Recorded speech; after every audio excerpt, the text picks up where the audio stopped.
সদ্য ৰাইজ ইতিমধ্যে বহুত আলোচনা হৈ গ'ল যে কি হ'ল কি নহ'ল, এই বিটিআৰটো কিবা পালোঁ কিবা নাপালোঁ। বহু কোনোবা লিডাৰে কৈছে যে আমি একোৱেই নাপালোঁ, কোনোবা কৈছে অসমৰ মানুহ বহুত মানুহে কৈছে যে এইটো ভাল চুক্তি হৈ গ'ল। তো ৰাইজ এই চুক্তিখন যে হৈ গ'ল, এই চুক্তিটো এটা ঐতিহাসিক চুক্তি। এই চুক্তিটো এইকাৰণে ঐতিহাসিক চুক্তি, এই চুক্তিৰ দ্বাৰা আমি চিৰস্থায়ী যুগমীয়া শান্তি প্ৰতিষ্ঠা কৰিবলৈ সক্ষম হৈছোঁ। আমাৰ ৰাইজে যোৱা 30-40টা বছৰ বিভিন্ন পৰিৱেশত ভয় ভীতৰ মাজত চলিব লগা হৈছে। ইফালে কোনোবা বন্দুকধাৰী আহিব, আনফালে পুলিচ মিলিটাৰী আহিব। ইফালে কোনোবা অলপ বিজনেছ কৰিব আৰম্ভ কৰিছে, ঘৰ বনাব আৰম্ভ কৰিছে, একে সময়তে ভয় কৰিছে কোনোবা আহি পইচা দাবী কৰিব নেকি, কোনোবা আহি কিবা কৰিব নেকি। আলহী এটা আহিব লাগিলে বাহিৰৰ পৰা ফোন কৰে, আপোনালোকৰ তাত বন্ধ আছে নেকি, যাব পাৰিম নে নোৱাৰিম। আমাৰ অঞ্চলত আহিবলৈ মানুহ ভয় কৰে। কিন্তু এই চুক্তিটো যে 27 জানুৱাৰীত হৈ গ'ল, ইয়াৰ পিছত আৰু আপোনালোকক কোনো বন্দুক দেখাব নোৱাৰে। আজি ৰাতিৰ 12টা-1টা হ'লেও আপুনি আলহী খাবলৈ, ফুৰিবলৈ, কাম কৰিবলৈ নিজৰ ঘৰৰ পৰা ওলাই যাব পাৰিব। এনেকুৱা এটা পৰিস্থিতি আমি কৰিবলৈ সক্ষম হৈছোঁ। সেইকাৰণে এই চুক্তিটো সকলোৱে আজি আঁকোৱালি লৈছে। প্ৰধানমন্ত্ৰী আহি কৈছে ইয়াৰ পৰা শিকিব লগা আছে, কাৰণ ভাৰতবৰ্ষত আজি কাশ্মীৰ ভেলীত যিটো দেখিছে, দশকৰ পৰা দশক ধৰি সদায় মানুহ মৰি থাকে। আজি CRP, কালি পুলিচ, কালি চিভিলিয়ান, কালি কোনোবা আজিলৈকে শান্তি প্ৰতিষ্ঠা কৰিব পৰা নাই। 11টা ৰাজ্যত নক্সাল মাওবাদী আছে। সেই অঞ্চলত আজি হিংসাৰ বহুত পৰিৱেশ সৃষ্টি হৈ আছে। উত্তৰ পূৰ্বাঞ্চলৰ বহুত জাগাত আজি মানুহ আহিবলৈ ভয় কৰে। আজি নাগাসকলৰ শান্তি চুক্তি আজি হ'ব কালি হ'ব, আজি 20-25 বছৰ পিছাই গৈ আছে। এনেকুৱা সময়ত আজি বড়ো সশস্ত্ৰ সংগ্ৰামী, গণতান্ত্ৰিক সংগ্ৰামী ৰাইজ চবে মিলি পেলাই এই চুক্তিটো কৰি প্ৰথম ভাৰতবৰ্ষত উদাহৰণ দিলে যে কোনোবা যদি বিচাৰে স্থায়ী শান্তি স্থাপন কৰিব পাৰে, এইটো উদাহৰণ।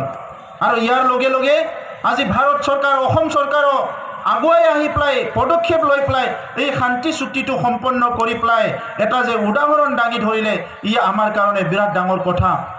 আমাক কি লাগে, আমাৰ ভাত দুমুঠি নিজে বিচাৰি খাব পাৰে। ই হাজিৰা কৰি হওক, ই খেতি কৰি হওক, চাকৰি কৰি হওক। কিন্তু যেতিয়া আমাৰ অঞ্চলত শান্তি নাথাকে, তেতিয়া আমাৰ সদায় আমাৰ জীৱনটো এটা সংকটময় হয়। আজি এই কথা ভাৰতবৰ্ষৰ মাত্ৰ নহয়, বিশ্বৰ আধাতকৈ বেছি দেশত আজি শান্তি নাই। হিংসাত্মক ঘটনাবিলাক চলি আছে। সিৰিয়া, ইজৰাইল, পেলেষ্টাইনবিলাকৰ কথা আপোনালোকে শুনি থাকে। বিভিন্ন আজি আফ্ৰিকাৰ কংগো, ৰুৱাণ্ডাৰ কথা শুনি থাকে। বিভিন্ন দেশত আজি বম বাৰুদ সদায় মানুহ মৰি আছে, সোমালিয়া, বিভিন্ন কাণ্ট্ৰিত। এনেকুৱা সময়ত বিশ্বৰ ডাঙৰ ডাঙৰ পণ্ডিতবিলাক, বিশ্বৰ ডাঙৰ ডাঙৰ চিন্তাবিদবিলাক চবে নিজকে নিয়োগ কৰিছে কেনেকৈ শান্তি স্থাপন কৰিব পাৰে। আৰু এইটো চেষ্টা কৰি কৰি বহুত মৰি গ'ল, বহুতে নোবেল প্ৰাইজ পালে, কিন্তু পৃথিৱীৰ বহুত প্ৰান্তত আজিলৈকে শান্তি স্থাপন কৰিব পৰা নাই। সেইকাৰণে এই যে চুক্তি হৈ গ'ল, ইয়াৰ পিছত যে শান্তি আহিল, এই শান্তিটো স্থায়ী কৰাত আপোনালোক সকলো সহযোগ কৰিব লাগিব। কিন্তু আজি যদি আপোনালোকে কয় সৌখিদিনা মোৰ তাত ধন দাবী কৰিছিল, সৌখিদিনা মোক দাদাগিৰি কৰিছিল, মই তাক এতিয়া ৰিভেঞ্জ ল'ম আৰু মই তাক এতিয়া এনাই নেৰোঁ, মই কিবা এটা কৰিম, এনেকুৱা হ'লে আৰু অহাকালি এটা অশান্তিৰ সৃষ্টি হ'ব। সেইটো আমি give and take, forget and forgive এটা পলিচিত যাব লাগিব। মানুহ মাত্ৰে ভুল কৰে আৰু বিভিন্নজনে বিভিন্ন কাৰণত ভুল কৰে।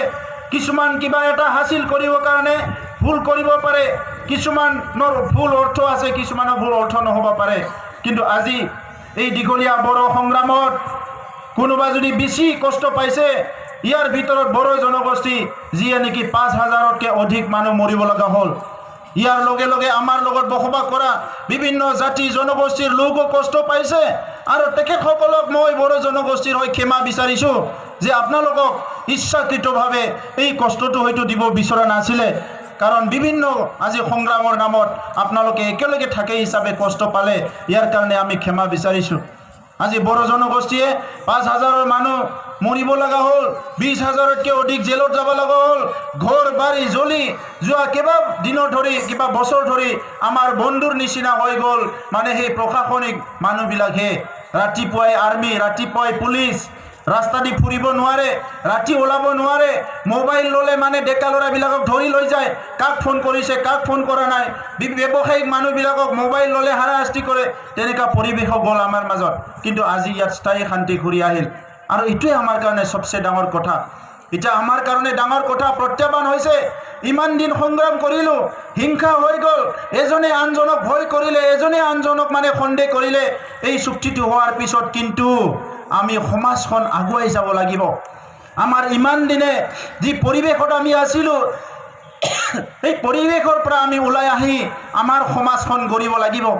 আজি BTC অঞ্চলৰ BTR অঞ্চলৰ সমাজ বুলি ক'ব লাগিলে এতিয়া বৰ্তমানৰ আমাৰ 32 লাখ জনসাধাৰণৰ এটা পৰিয়াল। এই পৰিয়ালত বড়ো আছে, এই পৰিয়ালত গোৰ্খা আছে, এই পৰিয়ালত আদিবাসী আছে, এই পৰিয়ালত আজি কোচ ৰাজবংশী আছে, এই পৰিয়ালত আজি আমাৰ বিভিন্ন জাতি জনগোষ্ঠীৰ মানুহ আছে। আমি সবে মিলি আমাৰ এইটো 32 লাখ মানুহৰ পৰিয়াল, আৰু সেই 32 লাখ মানুহৰ পৰিয়ালৰ দাদা ভাই গৰীব ধনী শিক্ষিত অশিক্ষিত সবে মিলি যদি আমি পৰিয়ালটো সুন্দৰ কৰি সজাম বুলি কয়, এটা মনোভাৱ তৈয়াৰ কৰে যে আমি কম দিনৰ ভিতৰতে এই অঞ্চলটো আগুৱাই লৈ যাব পাৰিম।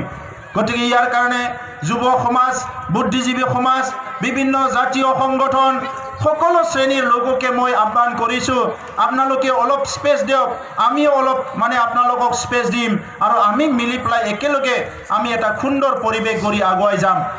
যোৱা সময়ত যি হ'ল অনাগত সময়ত যাতে সেইবিলাক নহয়।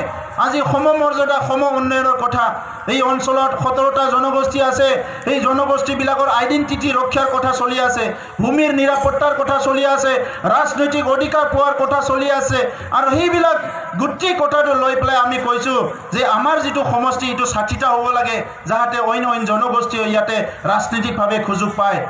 বাকী যিখিনি কথা আছে অৰ্থনৈতিক সামাজিক, ইয়াত ভাল ভাল কলেজ আহিছে, ইউনিভাৰ্চিটি আহিছে, মেডিকেল কলেজ আহিছে, ইয়াত সকলো জনগোষ্ঠী একেলগে পঢ়িব পাব, একেলগে সুযোগ পাব।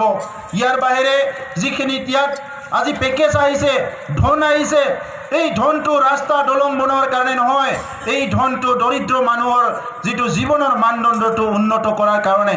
দুবেলা দুমুঠি যাতে ভালকৈ খাব পাৰে, খেতি পথাৰটো যাতে ঠিকমতে চম্ভালিব পাৰে, এই অঞ্চলত থকা মানুহবিলাকৰ যিটো সংস্কৃতি ৰীতি নীতিবিলাক যাতে ঠিকমতে ৰাখিব পাৰে, আমাৰ মাজত সামাজিক কালচাৰেল প্ৰগ্ৰামবিলাক ঠিকমতে হ'ব পাৰে, ৰিচাৰ্চ হ'ব পাৰে, ষ্টাডি হ'ব পাৰে, বিদ্যালয়বিলাক ঠিকমতে চলিব পাৰে, আমাৰ সামাজিক অনুষ্ঠানবিলাক ঠিকমতে চলিব পাৰে, ইয়াত যাতে এই ধনবিলাক ব্যৱহাৰ হয়। এটা জনগোষ্ঠী পাই আনটো জনগোষ্ঠী চাই থাকিলে নহ'ব, সকলো জনগোষ্ঠীয়ে সমান সমান পাব লাগিব, যাতে সকলো সমান সমান আগুৱাই যাব পাৰে। এই কথাবিলাক আমি মনত ৰাখিব লাগিব। সেইকাৰণে শ্ৰদ্ধা ৰাইজ, এই দীৰ্ঘদিন ধৰি আমাৰ সংগ্ৰামত আপোনালোকে সহায় কৰিলে, আমাৰ সংগ্ৰামত আপোনালোকে যোগদান কৰিলে, আমাক উৎসাহ দিলে, আমাক বিভিন্ন পৰিস্থিতিতো আপোনালোকে এৰি নগ'ল, আমাৰ লগত থাকি গ'ল। আপোনালোকক মই আন্তৰিকতাৰে ধন্যবাদ জনাইছোঁ। আৰু অনাগত দিনত একেলগে কাম কৰিম, একেলগে থাকিম, এটা সুন্দৰ সমাজ গঢ়িম বুলি আমি সবে প্ৰতিজ্ঞাবদ্ধ হৈছোঁ। মই দীঘলে ক'ব বিচৰা নাই। সদুশেষত আমাৰ সাংবাদিক বন্ধুসকল, বিভিন্ন বুদ্ধিজীৱীসকল, আমাৰ ব্যৱসায়িক গোষ্ঠীৰ মানুহসকল সকলোৱে যে এই সংগ্ৰামটো সহযোগ কৰিলে, আৰু শ্ৰদ্ধা ৰাইজ, মই সকলোকে আন্তৰিকতাৰে নিজৰ ধন্যবাদ জ্ঞাপন কৰিছোঁ, মই সেৱা যাচিছোঁ।